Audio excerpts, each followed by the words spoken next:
Welcome back to another edition of Blind Man's Grub. Today, I'm going to be the assistant for this video. We're going to be making truffles. My girlfriend is actually going to be hosting this and showing us and walking us through the process.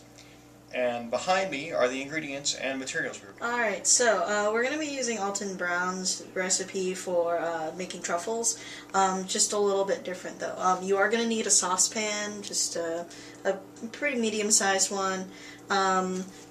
He says to buy a big bar of chocolate or like a candy bar, but we use these. These are just some chocolate chips, and they come out to be about 12 ounces. He says use 10, but I'm making a bunch. So also for decoration, we're using some white chocolate just for a little flair, so to speak.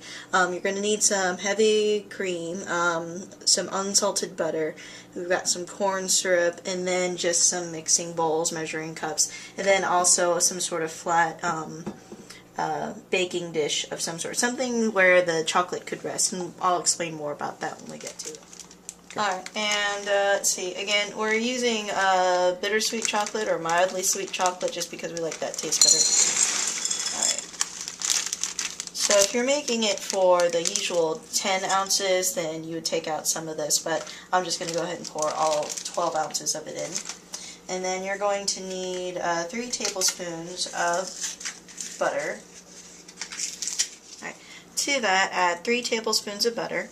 Let's see, you don't have to add it all in one piece. What I like to do, and what it also shows on the Good Eats video, is to just put it in as little pieces. This will make it easier for us to melt, since this is going to be going into... So now what you need to do is just put it into your microwave for 30 seconds, and then after that stir it, and then put it in for another 30 seconds. Alright, in your saucepan you're going to add in half a cup of the cream with 1 tablespoon of the syrup. You're just going to let that sit on medium heat until you get a simmer. It's going to take about... You want to try and stir this up so that you've got the stuff that's already melted on the sides and the bottom up to the top, and just an even distribution if you can. And then after you've done your stirring, put it back in the microwave for another 30 seconds or until you've got most of this melted.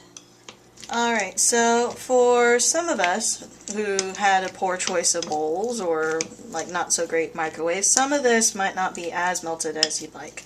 What you might need to do, in our case, what we're doing is we need to stir this and then give it another 30-second go. For people who had a good choice, this would probably be pretty much already melted. So what's going on here is you can still see that these are still sort of chocolate chip shape. Let's see. So they do need to melt a little bit more before we add the cream and syrup mixture to them. So just giving it a good stir one more time, and then we're going to put it in the microwave for another 30 seconds. The consistency that you're wanting is more of a creamy consistency. See, putting it in for another 30 seconds actually made it so it's really creamy as opposed to still being chocolate chips. So this is the sort of thing you're wanting to look for while you're making your ganache. For the cream mixture, you want it to be at a simmer. Now, if you're not familiar with simmering, it's getting hotter, but there are only a few bubbles that are actually appearing right here. So this is a pretty good simmer for what we're needing right now. Okay, when it's reached its simmer, pour it into the chocolate, and then let it sit there for 2 minutes without disturbing. Alright, 2 minutes have passed, and so now we're mixing it up. I know it doesn't look all that appetizing right now, but if you get this mixed really, really well, then it's going to look like a really nice ganache. Now, in Alton Brown's instructions, he says to add in some brandy. We don't have any of that, so we're just going to do this as is, and it works out just as good. So see, you want to stir it so that it's even and consistent. Just like you saw how it looked like at the beginning. It was all white and with specks and didn't look that appetizing. Now we've got this. It's a little thicker and much more appetizing. It's almost... Resist the urge to dive in. Alright, so here, this is sort of the consistency you're wanting. If you added in the brandy, it probably would make it a little bit more liquidy, but this works just as well.